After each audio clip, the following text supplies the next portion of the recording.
"I'm sorry, Miss Carter. Your name does not seem to be on the guest list," the receptionist said, her voice holding a touch of sympathy. I stood there, clutching my purse, barely able to breathe. Her perfectly styled blonde hair framed a face that tried to remain professional, yet I could sense her pity. It must be a mistake, I thought, trying to smile although my insides were churning. "The bride is my sister," I stated with a calm voice, yet dread pooled in my stomach. She hesitated, fingers tracing down the list again, but both she and I knew I wasn't there. "Could you please check once more?" I asked, my grip on the gift bag tightening in desperation. She nodded, flipping through the list hurriedly, as if somehow she might have missed my name the first time. I waited, the soft strains of classical music mingling with the sound of glasses clinking in the background, taunting me with a celebration I wasn't part of. Her expression shifted to that telltale look of delivering bad news. She lowered her voice, as if apologizing with her tone. "Miss Carter, your name is indeed missing from the list," she said again, each word like a blow. "But how could that be?" "This makes no sense," I insisted. "Sophia is my sister. I belong on that list." The woman glanced around, wary. Then, she leaned closer, her voice barely above a whisper. "It's not a mistake," she said. "Your mother personally requested your name be removed." The revelation felt like ice water. My head spun as I tried to comprehend her words. "What?" I exclaimed, confusion and disbelief obvious in my voice. She looked away, awkwardly. "Your mother specifically instructed the staff not to admit you under any circumstance," she added softly. "Is that what this is? Awkward?" I thought in disbelief. My mother had gone so far as to exclude me from my own sister's wedding, and all this girl could label it was awkward? Distress settled in, but also a numbness that followed betrayal. "I understand," I whispered, though in truth I didn't. Our mother had always favored Sophia, but this was new, even for her. Denying me presence on such a crucial day? The ultimate act of detachment. I stood there, contemplating whether to crash the wedding and demand answers. Would my mother pretend in innocence, or would Sophia appear clueless, only to later express sorrow over what had transpired? Or worse, had she known all along? I couldn't risk embarrassing myself in front of everyone, in a place I was clearly not wanted. Reluctantly, I set the handmade gift, a carefully crafted white blanket with blue flowers, on the counter. "Please ensure this reaches the bride," I said, leaving it for Sophia with a simple note wishing happiness.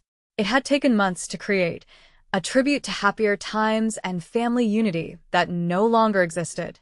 With heavy footsteps, I turned toward the doors, each step echoing the fact I was an outsider here. Passing through the grand entrance, I braced against the crisp Chicago night air. Traffic hummed, headlights casting brief glows, people laughing from nearby celebrations, festivities I was barred from attending. Trembling slightly, I rummaged through my purse for my phone, unsure if this reality should still surprise me. Sophia had been the cherished child. I was the forgotten one, whose choices never seemed to align with the family's lofty expectations. I had sacrificed for my family, yet here I was, expelled from a momentous occasion. Love in our house had strings attached, and I, apparently, was never worthy enough. I exhaled sharply, pulling out my phone, debating calling Sophia. Did she know? Was she aware of her mother's decree? My fingers hovered over her contact before I gathered courage and dialed. Rings echoed through the silence around me, unanswered before finally being redirected to voicemail. No acknowledgement, no consolation. Perhaps Sophia was busy, perhaps oblivious, or perhaps she knew all along and chose complicit silence. That possibility sat heavily as I hailed a cab from the hotel curb, ready to leave a celebration that never welcomed me. I held back my tears. This was not the time nor the place. There was one certainty, though. If they had chosen to erase me from their lives, I would ensure they regretted it. This was not the conclusion of my story. It was merely its inception. The taxi journey back home felt like a dream. The city lights flickered by, neon signs painting the glass with hues of color, but I barely noticed. My fingers tapped incessantly against my purse, my thoughts spiraling through every imaginable reason. I could still recall the receptionist's words, "Your mother personally requested to have your name removed." I exhaled, my breath shaky as I rested my forehead on the cool glass. Erased not just from the wedding, but from the essence of family. And the most painful realization? It should have been anticipated. Victoria Carter, my mother, never disguised the inconvenience she felt I brought. Sophia was always her ideal child, the golden girl who could do no wrong. Following the path laid out, prep school, Ivy League law degree, a fiancé with a notable surname. And then there was me, the afterthought, the one who squandered her potential on a less prestigious nursing career, forfeiting youth to care for a dying father rather than chasing personal ambitions. Always found wanting. Yet it wasn't favoritism that haunted me the most, it was the deception. I was slowly uncovering that I hadn't been ignored, I was actively erased. While scrolling through years of texts, old messages suddenly had altered meanings. "Hey, I sent you a birthday gift. Let me know if you received it. Thinking of you today. Let's catch up soon. Read 9:43 p.m. No response. Hope the bar exam went well. I'm proud of you." Left undelivered. I had justified for years that Sophia was merely engulfed by her work, her studies. But what if those messages never even reached her? What if my mother meticulously filtered everything, ensuring I remained a shadow, a ghost sibling in Sophia's life? I shoved my phone back into my purse, battling the rising nausea. It was time to halt the thoughts and pursue answers. And I knew precisely where to commence. As I stepped into my apartment, I headed for my bookshelf. Among the medical textbooks and partially read novels lay a small wooden box. I retrieved it, my hand unwavering despite the turmoil burning inside. Inside, every receipt, every bank statement, and check written for Sophia over the years was neatly folded. Her tuition, her rent during her law school struggles, her textbooks, all funded by sacrifices of my savings, security, and future to afford her the best opportunity possible. In return, I was erased. The anger swirled within, but I stifled it, channeling my energy on practical matters rather than wasted emotions. This wasn't just betrayal, it was theft. The box rested on my desk as I turned on my laptop. For all of my mother's efforts to delete me, I would ensure she regretted it. Revenge was not my aim, justice, truth were. She needed to comprehend I wouldn't vanish quietly. Thus began a deep dive into financial records. Bank statements revealed the money flow to Sophia. Emails, old communications between my mother and me at a time when she pretended I belonged. A legal document tucked away since my father's passing detailed his life insurance payout. That's where I unearthed it. A large deposit meant for me had never appeared in my account. It was redirected, signed to another name, Victoria Carter. My inheritance pilfered, more than just money, stolen choices, opportunities, independence. The last token from my father, repurposed for what? To fund Sophia's ideal life, maintaining the facade of a flawless Carter family. My hands clenched into fists. Years spent in guilt, believing I had selected this life, thinking I had selflessly chosen Sophia's potential over personal ambitions. Now revealed, I never had a choice. Sleep did not come that night. I delved deeper into records, contacted the bank, reviewed credit reports, approached my father's trusted accountant. The full picture materialized, the insurance payout redirected, Sophia's college fund depleted anonymously, gifts, letters, messages, all intercepted, undelivered. Victoria Carter ensured my silence, a voiceless atom, a mere note in family history, now discarded entirely, unwelcome even at the family-centered wedding meant about unity. She erased me. However, unbeknownst to her, I acquired the ammunition needed to dismantle her crafted narrative. My laptop glowed, the evidence staring back like a loaded weapon. I had exactly what I needed to expose her, to illuminate her deceit for Sophia, the wedding guests, the society of whom she sought approval, revealing her true self. I could decimate her world with one email, But I wouldn't rush. Her narrative was years in the making. Systematically unraveling it required meticulous precision. I had been betrayed, erased by my own mother, Victoria Carter, who thought she could dispose of me like an unwanted blemish. She had spent years orchestrating my disappearance, redirecting my father's life insurance money meant for me into her own pockets. Yet, she underestimated the one thing. I don't vanish. I fight. The eerie glow of my laptop bathed my room in shadows as I examined the financial records. Each wire transfer and deposit was meticulously logged, evidence of her deceit. Now, while she basked in the aftermath of Sophia's wedding, enjoying brunch at the Hanover Club, I was preparing for my return. Armed with bank records and incriminating emails she had carelessly sent, I was ready. The morning after Sophia's wedding was Victoria's moment of triumph. She reveled in the high society gossip circles, flawless in her cream-colored cashmere and pearls. The Hanover Club was her palace, where reputation was everything, weaponized against threats like me, who she considered mere smudges on her perfection. By noon, I contacted her for the first time in months. Answering smoothly, she wasn't expecting my call. She thought she had succeeded in banishing me. We arranged to meet, and as I sat at our familiar venue, a bastion of old money and quiet scandal, I was calm and ready. Victoria arrived, exuding victory, convinced of my defeat. The smugness in her eyes betrayed her belief that I was there to concede. But I let her savor that illusion briefly before shattering it. Placing my phone on the table, I reminded her that I never believed she'd truly cut me off. "You cut yourself out," she retorted, her voice like ice. But I had the truth, and it was time she faced it. Sliding across the damning evidence of her betrayal, I watched the color drain from her face as the reality sunk in. This was about control, a discipline she claimed in lying and stealing. I stood firm, telling her it was for her benefit alone. Not the family's, not mine. Finally, I offered her a choice. Fix what she had broken, or I would. For the first time, I glimpsed fear in her eyes. Fear of losing control. I wasn't bluffing. With proof in hand, I had the power to undo her carefully constructed facade. The entire connected circle of acquaintances around her knew precisely the kind of woman Victoria Carter was. She might attempt to challenge me, or spin yet another tale, but deep inside, she realized this time would be different. Her realm, constructed on fragile foundations, was on the brink of crumbling down at my hands. Her hand subtly quivered as she reached for her tea, attempting to hide her anxiety. However, I noticed it.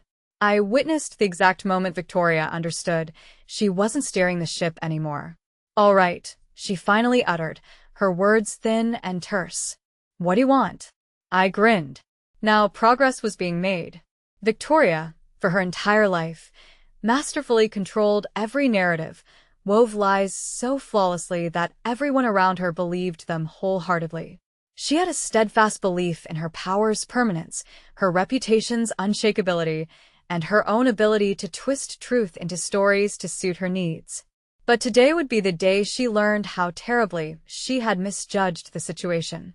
Across the table, her perfectly manicured fingers clutched the edge of a document I handed her, a rerouted life insurance payout intended for me, yet mysteriously found within her account.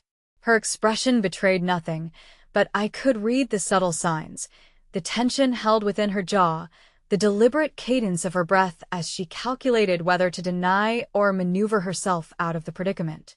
I allowed the silence to sit, enveloping her in its weight. Finally, she returned the paper, arranged her hands neatly atop it, and smiled, a cold, calculated gesture. "Elena, you're being melodramatic," she said, while a slow chuckle rose within me. I hadn't anticipated immediate concession, but to gaslight me in face of absolute proof, that act itself was melodramatic. Tilting my head, I repeated, "Dramatic? Mother, you took money that legally belonged to me. How exactly is confronting you dramatic?" She sighed with exasperation, acting as if addressing a childish complaint. "I did what was necessary," she replied with a smooth cadence. "What your father left behind was complicated. There were debts, responsibilities. I acted in the family's best interests. No, I asserted. You acted in your own. Slightly rattled, the polished veneer of her demeanor cracked ever so faintly. And, to be blunt, you didn't expect I'd discover the truth, did you? Her lips parted, yet no sound emerged. Because I was correct, my absence, my silence, these were facts she'd relied upon. She ensured I remained nothing more than a fringe presence within our family, someone unassuming and complacent. She was never prepared for the version of me that would defy expectations. So, she cleared her throat, a forced smile emerging. What precisely do you want? A familiar inquiry, though now tinged with fear, not dominance. Taking my time to respond, I watched her unease grow, savoring the shift in dynamics where she was now subject to another's conditions. I calmly stated, I want what is mine, completely. Her dismissive scoff didn't faze me. When I slid a second sheet of paper across to her, a legal demand letter crafted with the help of an attorney I reached the previous night, it explicitly detailed what was taken, the evidence supporting the claim, and the legal consequences if restitution wasn't made. Her eyes skimmed the letter, face unreadable. Yet the tremor in her fingers betrayed her as she placed it down. "You'd genuinely pursue this?" Her voice whispered, barely audible. "You left me no choice." Pausing, a dense silence descended as the reality settled within her. This was more than a threat. It embodied the truth of what was to come. She could resist, attempt to impede the inevitable. Nonetheless, defeat would be her end result. And for Victoria Carter, loss embodied her greatest dread. Victoria didn't surrender that day.